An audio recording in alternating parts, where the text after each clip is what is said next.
Welcome back, folks, to Hashtag AskGSM, the weekly Money Mailbag video where we answer your questions from Facebook, Twitter, and YouTube right here in this video form. Without further ado, a lot of great questions this week. Let's get right down to them. Justin G, as always, sent in a handful of questions on Facebook. Always great. The first one was, if you could put a crowd from the Attitude Era into a WWE show of current day, how do you think the crowd would react if you had to predict? So I don't really blame the crowds of nowadays for being as dull as they are. Sometimes there's some towns that are worse than others, obviously, but for the most part, it's just the product. And I'm not just talking about in the last couple of months, but compared to the Attitude Era, the product was hot at the time, therefore the crowds were hot at the time. Nowadays, the product is not as hot, therefore the crowds are not as hot. That's not always the case, but usually more often than not, it is. If you were to take a crowd from the Attitude Era of any show, of any great crowd, I mean, going back and watching some pay-per-views on the network, in which I will review here for the channel at some point, Survivor Series 97, 98, all those Attitude Era themed pay-per-views, I go back and watch those, and the crowds are so electric for most things. Sometimes they aren't, and rightfully so, for like some dumb shit that the WWE did. Not everything about the Attitude Era was perfect. But even still, though, I mean, remember that crowd that we got on Raw a couple of weeks ago? It was in Brooklyn, and it was the El Torito versus Hornswoggle matchup, and the crowd shit all over it. That's what the Attitude Era would do to the crap they wouldn't like. For the Los Matadores, they would boo them out of the building. You wouldn't get the small group of fans that boos them every single time they come out. You would get the entire arena booing the shit out of these guys, because that's something that would not fit in the Attitude Era. Because if they see bullshit, they're gonna call bullshit, and they're gonna call you on it. They're gonna call WWE on it. So that's probably what would happen if we had an Attitude Era crowd in today's world. The second question was, do you think a roster split will bring back the life back to the IC and US championships? Yes, I do think so. I think that was kind of the death of the two world championships. I mean, the current world title, say what you will about Brock Lesnar, but that title has a hell of a lot more value than it did a couple of years ago when they were playing hot potato with it. I'm of the belief everyone has different philosophies when it comes to the championships, but I think less is more. Now that there's only one show, there's no brand split. If there was a brand split, then you can have a world champion for one show, a mid-card title, tag team, divas, whatever. It just got to the point with Raw and SmackDown, there's really no difference between the two nowadays. There was really no point for that world championship. Yes, people like a Dolph Ziggler or a Del Rio could have held it. Not even a Del Rio, like a Wade Barrett, a Cody Rhodes, whatever. And more likely than not, those guys will not get a shot at the WWE World Heavyweight Championship. There's only one world championship and not two. But then again, if you're going to have two world titles, how much that second one really mean when it's not given any focus, no emphasis, it's kicking off pay-per-views. Like at that point, the prestige of that world championship was so down the gutter, there was no recovering it. They had to unify them. And it didn't really mean anything when they eventually unified them. I mean, it helped that one world championship, but it wasn't as big of a clash as a lot of people hoped it would be at one point, because that world title doesn't mean anything. It didn't mean anything at the time that it was unified. So going back to your question here, going back to the mid-card titles, yes, I do think going back to the brand splits would help the IC and US championships. Like I've said before, though, in regards to the brand split, as much as big of a fan as I am of it, I don't see it coming back, at least anytime soon. And I think the mid-card titles might be unified before that point.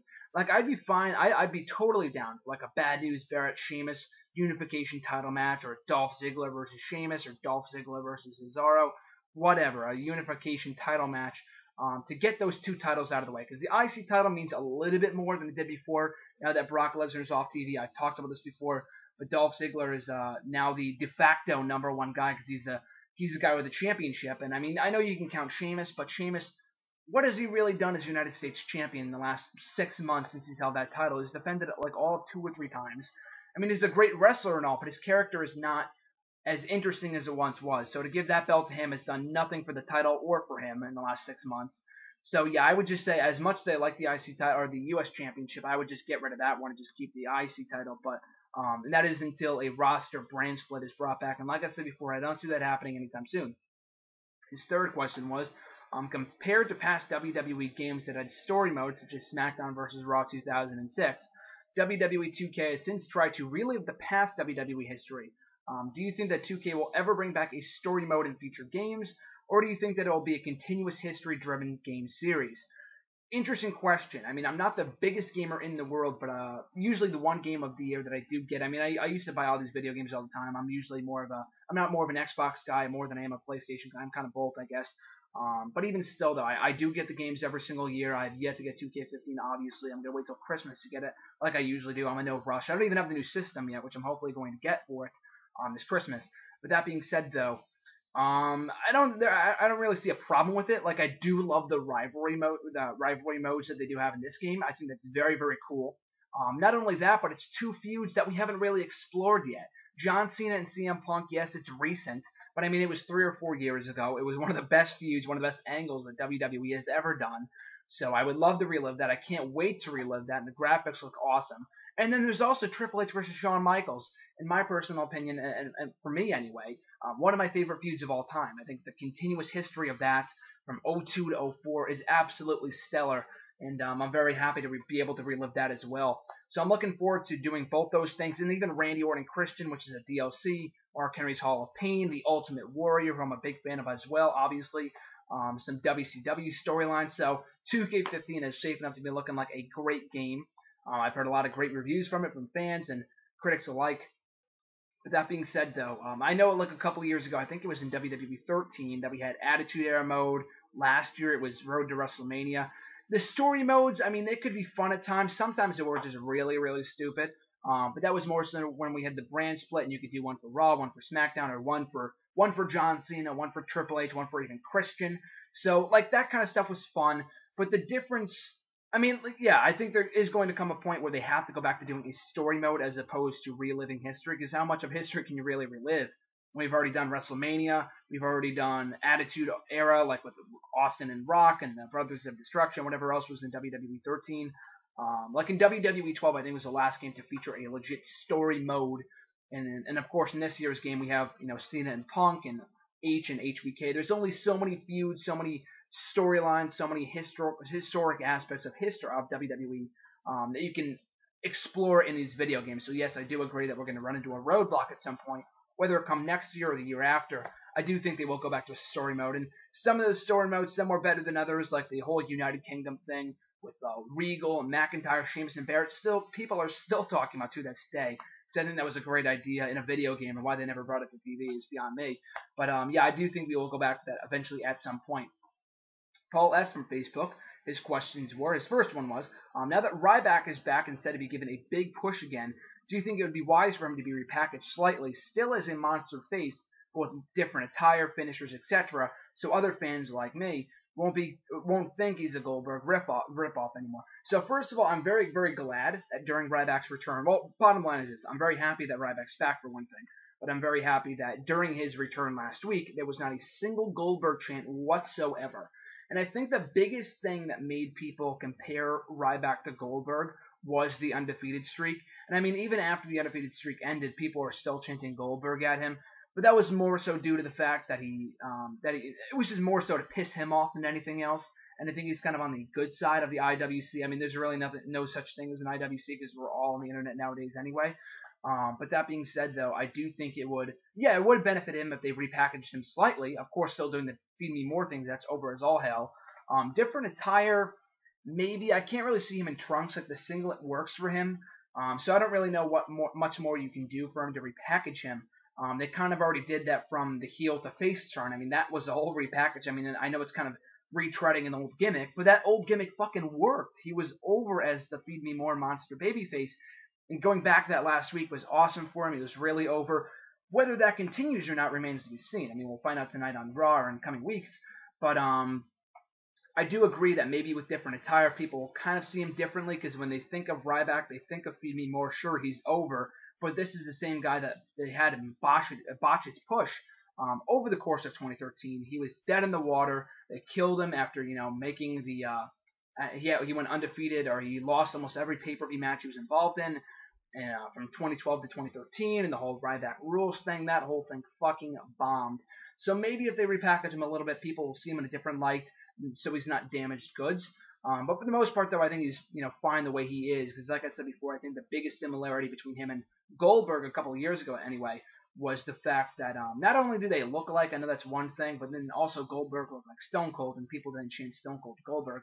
Whatever, though, was the undefeated streak. And now that that's out of the way, and it's been out of the way for 2 years now, obviously, they can now build him up as a monster babyface, give him a little bit more vulnerability, but not have him lose every major match he's involved in. So next question from Paul. His question was, worst case scenario if Daniel Bryan's not cleared to wrestle anymore? What would be the best role for in WWE for him afterwards? Good question. I mean, like you said, worst case scenario, I'm really hoping that's not the case. And I don't think it's the case. I do hold out a belief. I do hold out hope that Daniel Bryan will be back at some point. But let's say worst case scenario, he retires, he can't wrestle anymore, which would be terrible after the year that he had last year, and winning the main event of WrestleMania, winning the World Championship after that whole storyline with the Authority. So let's say worst case scenario, he can't wrestle anymore. What do you do with Daniel Bryan? Maybe as a manager, I can see him training NXT talents. I mean, it would be great to have him, maintain a presence on television. The guy was over with the yes chance. I mean, just because he can't wrestle doesn't mean he can't still be on TV. So that'd be my first priority. What you would do with him, maybe not as a commentator, maybe as like a manager or something. Like I said before, that could work for him.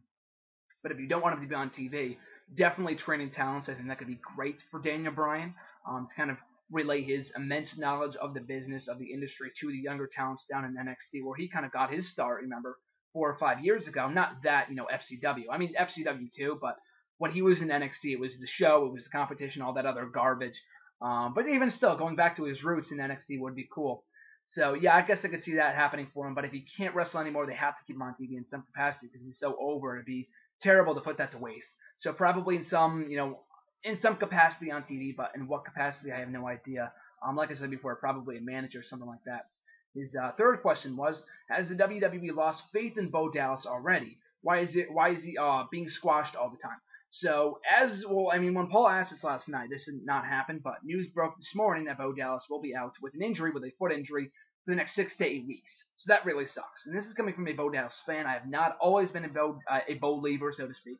But when he went heel about a year or so ago, he really started doing the best work of his career. I mean, he's not the greatest wrestler in the world, but if you give him a capable opponent like a Sami Zayn or an Adrian Neville or whoever, he can have a kick-ass match. So I did not agree. I mean, at this point, I'll get to that in a second with the whole injury that kind of throws a wrench into the works here. But I did not agree with making him an enhancement talent. I think he's far better than that. He had a great thing going with the undefeated streak. Why they ended that to R-Truth of all people is beyond me. But even still, though, I do think he deserves better than that. I mean, at one point, I was hoping for a John Cena Bo Dallas feud. Because Bo Dallas, if you kind of think about it, is like the mock version of John Cena. Thinking he's a babyface, thinking he's going to get cheered, maybe being aggressive at times. That's essentially what John Cena is to the internet wrestling fans, to us fans, like me. So I think a feud like that could have worked. I mean, Bo Dallas is here, John Cena is here in terms of on the totem pole. I mean, now anyway. I mean, before, maybe not even, he was not even close, but he could have been built up to that level if he kept the undefeated streak going. And now that they squashed that, no pun intended, and now he's become a jobber and he's losing every single week. He can be a lovable loser, but that's kind of Heath Slater's thing. I think Bo Dallas is capable of much more than that. So now that he's out with an injury, hopefully he can come back with a bang, much like Ryback. Like when Ryback got the injury, that was a blessing in disguise. I wrote an article about it a couple of weeks ago that finally came true this past week. When him coming back from injury to a big pop as a babyface. I'm not saying Bo Dallas should come back as a babyface, but maybe time away from the ring, absence makes the heart grow fonder, and hopefully that can be the case for Bo Dallas when he eventually comes back in a month from now, or a month and a half. I think they said at tops 8 weeks. I mean, they said the same thing for like Darren Young, and he's been going like almost all year. So it really kind of all depends. But I do think that absence, like I said before, absence makes the heart grow fonder, and hopefully people can start to appreciate Bo Dallas more, see him in a different light when he comes back from injury. Maybe you repackage him a little bit. I don't know how you do that. I think the gimmick as it was great. But hopefully when he does come back from injury in a month and a half, 2 months from now, it will be, he won't be used as a jobber anymore. Because like I said before, I think he's capable of much more than that. He has a much higher potential than a lot of other superstars in the roster that are currently jobbers. But his fourth and final question was, who has the better chance of possibly making it as big as a singles wrestler, Erick Rowan or Luke Harper? Luke Harper, by far, hands down. Luke Harper, I think he's much better in the ring. He's got the look. He's got the, maybe not more so the mic skills. I mean, we don't really know that. I haven't watched much of his indie work. But, in seeing him, in the brief promos that he's cut over the last couple of months in the feuds with the Usos and, stuff like that, he's pretty capable of, holding his own on the mic. Erick Rowan, I'm not going to say he's terrible. I've said this before, but he's the worst of the Wyatt family. But that doesn't mean he's bad. I mean, I think he could succeed on his own if they, properly push him. At this point, like I said before, I mean, I've talked about this a million times. I just don't think it was the right time to break up the Wyatt family. It still had a lot of gas left in that act. So to break them up, I thought was asinine. I think Erick Rowan is the least likely of the two to succeed, but I do think he can have a chance of succeeding if they book him properly. Maybe as a monster heel, maybe you turn him babyface. I don't know what you do with a guy.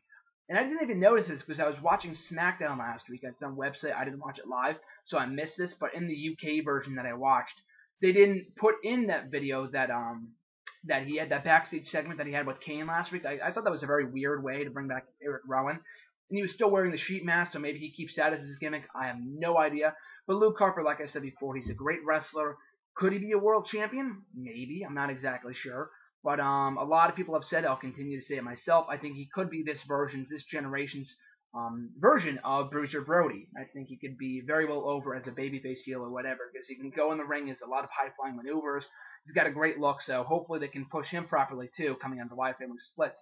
Andre G, the first of his few questions were, what do you consider to be Randy Orton's best feud, hands down with Christian? I mean, you could say his biggest feud is with John Cena. He had a couple of other feuds that I thought were good that a lot of people don't give credit for. His ones with CM Punk and Kane at WrestleMania 27 and 28 respectively. I thought both of those feuds were good. The matches were very good in my opinion. But by far his best feud has been with Christian. Great matches, great story. Granted, Randy Orton went over more often than not, and he held the World Championship longer than Christian did, but it was not the even Steven booking that I kind of wanted to happen in that feud. I wanted Christian to get a little longer reign with the World Heavyweight Championship, but that aside, though, easily my favorite feud of 2011, right up there with John Cena and CM Punk. And so, I mean, 2011 was not the greatest year in wrestling, but those two feuds for that one summer was amazing. Easily one of the best summers in wrestling history, at least modern history for WWE. So easily with Christian, I mean, I guess you can argue with Triple H, but that was fucking boring to me. I hated the fact they continued to do that feud time and time and time again.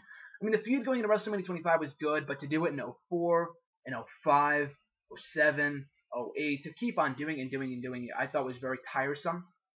And they never really, the matches were not great. They had good matches, much like the Cena. They had good matches, but they were not great. So like I said before, probably his best feud has been with Christian. Next question, do you think that JBL's WWE title run was too early at the time? Yes, I do think that, because, I mean, going back and watching clips from 04 from JBL, I mean, he was a glorified tag team guy, and no more than 2 months later, he was WWE champion. I mean, I know we complain all the time about guys like Del Rio and Sheamus and Jack Swagger. I mean, immediately, once they're brought up, they give them the world title, which is ridiculous. I mean, I don't think they should definitely go, by mid-card, I mean, from tag team to mid-card to world championship contention. I'm kind of a believer in that philosophy, and that's how you build someone up the right way, like a Dolph Ziggler was built up the right way. Shawn Michaels is the perfect example. Bret Hart, Stone Cold, The Rock, Triple H. All these people went from a tag team to the mid-card to the main event.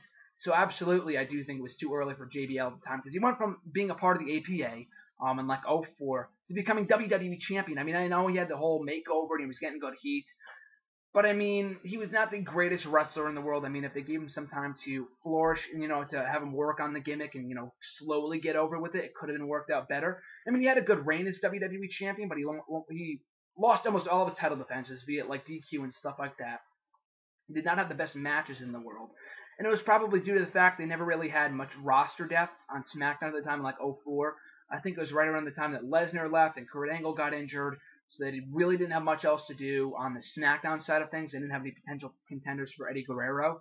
So they just fed him to JBL. So that's why they pushed JBL as vigorously as they did. I understand why they did it, but I don't agree with why they did it. Because I do think that they built him up slowly, as they should have. He could have had a much better reign as WWE Champion. Sure, it's memorable because it's the longest WWE Championship reign in SmackDown history, but how much of that did it really benefit JBL? Because after it, he really had nothing else to do, so he just retired for a couple of years. So, yeah, that being said, I do think, like you said before, it was way too early for JBL to be in the WWE Championship at that point in his career. Next question was, how well do you think a Terry Funk versus Undertaker match would have sold back in the 90s? Probably pretty well. Undertaker was still making his way up the ranks throughout most of the 1990s. If you want to say Undertaker had a decade, it was definitely from 90, I mean, when he made his debut, to 2000. That was the Undertaker decade, in my opinion. Along with Shawn Michaels and the entire new generation, obviously. But Undertaker really flourished, really had the peak of his career for the most part from 1990 to 2000. Terry Funk at that point could still, I mean, he could still have good matches today. But he's still wrestling even till this day at like the fucking, 60, 70 years old, which is very impressive. God bless the guy. But Terry Funk was never really a WWE guy. Maybe he could have sold well in like a developmental territory, but in WWE, I don't know how well it would have sold because Terry Funk never really had a tremendous career in WWE. Most of his lasting impact came in ECW and in NWA, obviously, and all over the the different territories. Not so much in WWE. So it might not have sold like it might not have been a blockbuster bout in WWE, but maybe on the independents or the territories or even in ECW or NWA, it could have sold big. Um, Zach's question at Zach Donegan, his question was favorite singles matches from each member of the SmackDown 6. So this includes Eddie Guerrero, Chavo Guerrero, Edge, Rey Mysterio, Chris Benoit, and Kurt Angle. So to name a few off the bat, let's see. From Eddie Guerrero, he was the hardest one to come up with because I really haven't watched much content from the early 2000s when Eddie was still at his peak. I haven't even watched much content from him in the ECW or WCW or even in early 2000s, like I said before. So I kind of really missed out on that period of Eddie Guerrero. I mean, I still appreciate his work, obviously, but I still have to go back and, and watching old pay-per-views on the network from the early 2000s, I'm slowly being more exposed to his work.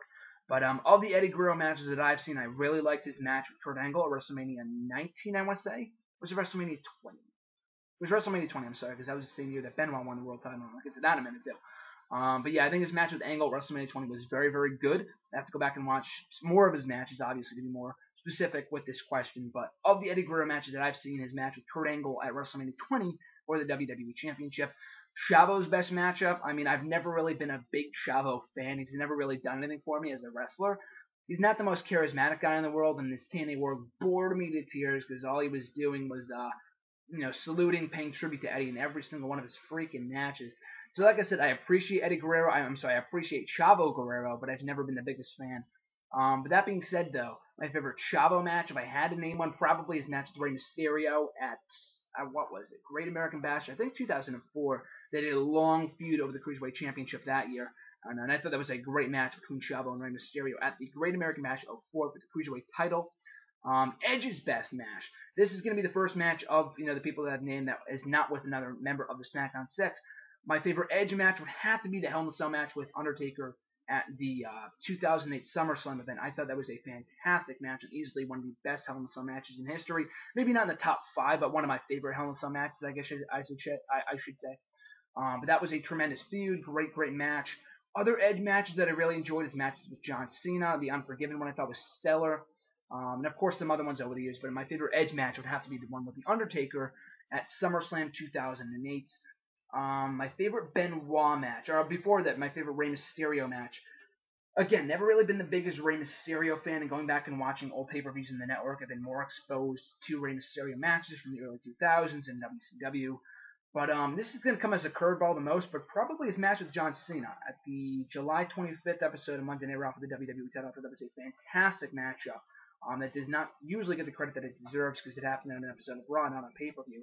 But I thought that was a fantastic matchup between two of the best on Monday Night Raw in WWE at the time. That was probably the last great Rey Mysterio matchup because he kind of semi-retired after that, and we haven't seen him since. So that being said, I thought his match with Cena was stellar and was probably my favorite Rey Mysterio match. For Benoit, my favorite Benoit matchup, again, most of his great matches happened in the early 2000s, so I can't really say that I've seen most of Benoit's work, but of the Benoit matches that I've seen, probably the triple threat match, also WrestleMania 20 for the World Heavyweight Championship. Great main event. I'm not a big WrestleMania 20 fan. I thought that show was pretty boring. For 5 hours long, it really dragged on, but it closed off on a very high note with this matchup and the subsequent title change, so I really much enjoyed that. And of course, the final matchup with Kurt Angle. My favorite Kurt Angle matchup, again, much like the other guys, most of his best work was in the early 2000s. But of the Kurt Angle matches that I've seen, his match with Brock Lesnar from WrestleMania 19 for the WWE title, I thought was a fantastic match. Really enjoyed that. So that's going to have to do it for my favorite singles matches from the SmackDown 6. At Jamie Lee Mack, his question was, do you have a match that is your guilty pleasure? Good question. I couldn't really, trying to jog my memory for matches that I could consider my guilty pleasure. Dolph Ziggler versus The Miz from a couple years ago. I think it was from an episode of Main Event in like November of 2012. It was a fantastic matchup. Again, does not give it the credit it deserves. But and I mean, people are not high on The Miz as a wrestler, but I thought that was a great matchup between two of the most charismatic, two of the most self-indulgent superstars in recent history. So that was a great match. And when you ask that question, the first match that came to mind, Kane versus the Boogeyman. And most people are thinking, like, what the hell is this guy talking about? It was a match on ECW in, like, March of '09. It was, like, the day before Boogeyman got released, too, because that's how I remember it. It was like a clash of the monsters, and it was, like, that night on ECW, or on Sci-Fi, they were having an airing of See No Evil, which I've seen, actually, since then. But they were having a special airing of See No Evil. So I guess they wanted to have Kane make a special appearance on ECW and clash with one of ECW's own monsters. And this wasn't even Halloween themed, it was just a random matchup. And it was all like 5 minutes long. But there were so many entertaining mannerisms in there. It was a clash of the characters. I enjoyed it. Obviously, it was not the best technical matchup in the world, but I thought it was fun for what it was. So good stuff there. At Alex Lowimbo, 07, I apologize if I mispronounced that. Do you think creative is utilizing Rusev properly? Do you think he'd be gaining more by losing match, but then winning the feud? I do think they're using Rusev properly. Like I said before, this all really goes back to how you traditionally book a superstar to main event status. Call me old-fashioned, but I think that's the best way to book a guy to the main event, not hot-shotting right to the main event. Granted, that's kind of what they're doing with Rusev. It's not like they're giving him a tag team title on the mid-card or whatever. He might go after the mid-card, and he is going after the mid-card. He's currently engaging in a feud with Sheamus, which I think is great. He's nowhere near World Championship material, at least right now. But a feud with Sheamus right now I think would be great for the character. Give him that United States Championship and build him from there. So the undefeated streak, like you said, your question was, would he gain more by losing a match but then winning the feud? At this point, his whole character is the undefeated streak. So you can't break it at this point, then go back to him winning. The thing with Ryback that they botched was that after he lost the undefeated streak, which I was completely fine with, they made him lose every major match that he was involved in. Like with Bray Wyatt, he's also a prime example. They kept him undefeated, and his first loss, came at the hands of John Cena on the biggest stage of them all. So I was okay with that, but the follow-up was what bothered me. The Extreme Rules matchup between those two sucked. He lost at Payback. He lost at Money in the Bank. He lost at fucking Battleground. At SummerSlam, had a very good match with Jericho and won. And he really hasn't done much of note since. He recently came back, and again, time will only tell how they utilize him now that he's on his own.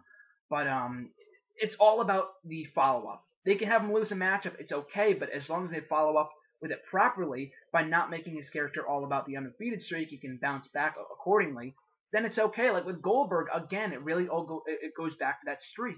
Once they snapped it, he had no character development. The fans started to turn on him because he really had nothing else aside from the streak going for him. So they got to kind of move it away from the streak. And after Rusev finally loses, they need to keep on giving him big wins. So like you said, it's okay if he loses the match. Maybe not right now, but later down the line, his first loss should feel like a big deal. But then after he suffers his first loss, he should continue to be booked as a monster, not losing all the major matches he's involved in, like Goldberg, like Ryback, and the list goes on and on and on. At Ayodio, his question was, would you enjoy a heel stable Big E, Kofi Kingston, and Xavier Woods? Absolutely. I mean, I've answered this multiple times on the show before, but they really dropped the ball with that stable between the three. And I mean, I guess it's still happening, technically. I guess they do stuff on the WWE app, but if it's not on Raw or SmackDown, it doesn't technically count, in my opinion.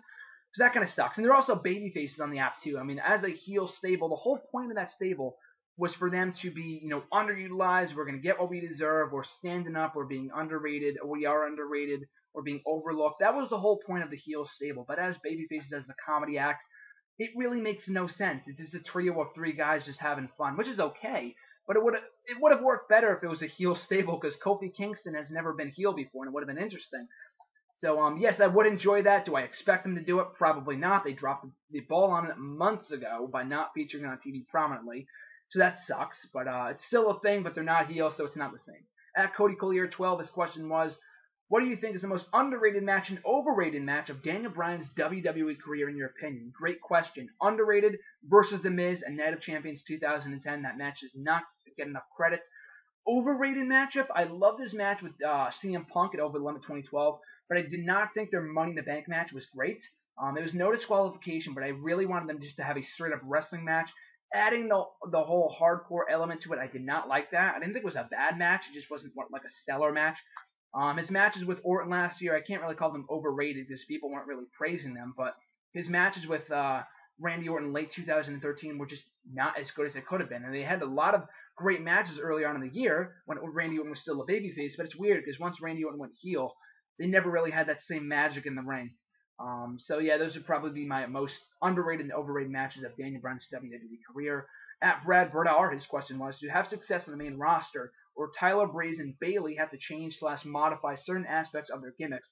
Tyler Breeze, yes, because I don't think the whole cocky, taking selfies thing is going to work in the main roster, or at least as well as it has been on NXT. He's going to have to modify his character a little bit and tweak it, but aside from that, he should be fine. He's a great enough talent in the ring, so it really should not matter all that much. Bayley, I beg to differ on Bayley, because I've wrote an article about this before, which he did read and compliment me on, which is great. But I think what's awesome about her gimmick is that it fits perfectly the whole PG environment that we have nowadays. The hugging and the theme song that sounds like it's from Disney Channel, the whole look. I think it's great. We need more of those kind of divas in the Divas division. Like where AJ, she comes off so unlikable. Like I love AJ. She's obviously the most over diva of all the divas right now. But the big problem with AJ is that we don't know if she's a babyface or a heel. Same with Paige and Alicia and all these other divas right now. Bayley, is a bona fide babyface, so that's why I cannot wait until she's eventually called up. I think her character fits in so perfectly. It goes hand in hand with the current product. His second question was, do you think personal issues aside, Jeff Hardy should be a bona fide WWE Hall of Famer? Good question. I mean, he held a couple world titles. Is he one of the most popular wrestlers of all time? Absolutely. But is his career really Hall of Fame worthy? The Hardys is. On his own, Jeff Hardy, yeah, I guess I would make a case for Jeff Hardy. On his own as a WWE Hall of Famer. Maybe not so much from Matt. I mean, I'm a big Matt Hardy fan, but I don't think on his own he's WWE Hall of Fame worthy. As the Hardys, absolutely. Jeff, I think, has a bigger chance of going into the Hall of Fame on his own than Matt, obviously. But the 3 world title wins, being as popular and as over as he was, being the mid-card titles, the tag team titles, the Ultimate Warrior. I mean, he didn't really hold many championships, and not many people did during the 80s, but he was one of the most biggest, iconic, most charismatic superstars in history. And so the same thing with Jeff Hardy. So for that reason alone, if Warrior can go in, I think Hardy should go in as well at some point. Maybe not anytime soon, obviously, but down the road, I could definitely see that happening. On that, John Knapp 17, his question was, what's your favorite crowd pop in WWE/WCW history? I haven't seen enough WCW to really comment on that, but in WWE history, it really all goes back to the returns. From The Rock in 2011, the pop, I go back and watch that. I still get goosebumps to this day. When Brock Lesnar is going to have to be number one. I would say Jericho, with John and I, we were both in attendance for that show earlier this year. But we were in the arena, so maybe that, but it's different because we were there, not watching on TV. But for Brock Lesnar, watching that on TV and seeing the crowd come alive when Brock Lesnar came back was amazing. I still go back and get goosebumps watching that moment. It was so fucking fantastic. Even though you could see it coming, I thought it was great. So that's probably my favorite crowd pop of all time. The best pops of all time are especially when people return, in my opinion anyway. Those are my favorite pops. At SwagZio, his question was, when and how do you see John Cena retiring from WWE? When he's done. Honestly, I can't even tell you. This guy could be wrestling for the next 10 years for all we know. I know that's not a very popular thought, but I could definitely see that happening. How would I have him retire? I mean, again, it really all comes back to who's a part of the current roster. Have him lose to an up-and-coming talent, go out the old-fashioned way, put over the younger talent, pass him the torch, so to speak, and then, just retire from there. I mean, it really all goes back to when he would retire, and we really don't know that because we don't know. I mean, he's had more injuries as of late than usual, but still, though, I could see him wrestling for the next 10 years at maximum. That's what she said, 86. Love that username. The question was, do you see Roman Reigns and Randy Orton getting a spot on Cena's Survivor Series team? Roman Reigns, I don't think he's going to be back in time from injury. I don't think he's going to be back until January. It'd be a major surprise if Roman Reigns was back in time, but I don't see that happening. Randy Orton, I just see being a part of Team WWE, or being a team of authority, not John Cena's team. If only because I don't want to see Orton team with John Cena. I think it'd be a bigger pop if he was a part of Team Authority and then turned on them in his hometown at Survivor Series. I think that could be great. So I'm petitioning for him not to be on Team Cena. That's just me anyway, and I guess I'm in the minority on that one, but I'd be fine if he was on Team Cena, but I'd rather have him be on Team Authority, or KO Seth Rollins, or turn on one of them, or whoever. It protects Rollins, and then you get the Orton babyface turn out of it. So yeah, I would probably have him be a part of Team Authority over Team Cena. I wouldn't have a problem with him being a part of Team Cena, but best case scenario, he's a part of Team Authority, turns on his team, gets a major pop in his hometown, and that's that. Final question at Elad the Big Gap. His question was, what is your favorite Survivor Series elimination match? As of now, mine is 2001 WWF versus Alliance. So it's funny that you asked this. I'm currently watching old Survivor Series shows, and as of this, I've already watched 1990, 96, 97, 98. and of course everyone dating back to '08. So I mean, I can't really call any of the early ones my favorite because I wasn't really a fan at the time. There were some really good ones, but for the most part, in current years, the '08 ones were good. The '09's one were good. 2010 was not a fan of whatsoever. 2012 was good. 2013 I thought was also good, but with Roman Reigns going over strong. My favorite one of all would have to be the 2011 one. It was kind of random, but Cody Rhodes and Wade Barrett got a big pop out of that, got a big boost in beating Randy Orton clean, the Survivor Series master. So I really enjoyed the 2011 one. That's only dating back to '08. I mean, I can't, like I said before, I can't really call any of the early ones my favorite, but maybe in watching more Survivor Series shows in the next couple of days, the next couple of weeks, and reviewing them here on the channel, cheap plug, I can probably call one of those my favorite. So that being said, thanks for watching, folks. Always appreciate it. If you want to send in a question, you can find me on Twitter and tweet me on Twitter at with the hashtag AskGSM at WrestleRant. Find me on Facebook at GrahamGSM Matthews. Leave a comment on the post I usually put up on Sunday nights, or just leave a comment on the wall, or you can leave a comment down below on this video. I'll be sure to include it in next week's edition. That being said, thanks for watching, folks. I'm GrahamGSM Matthews, and I'll catch you guys next week.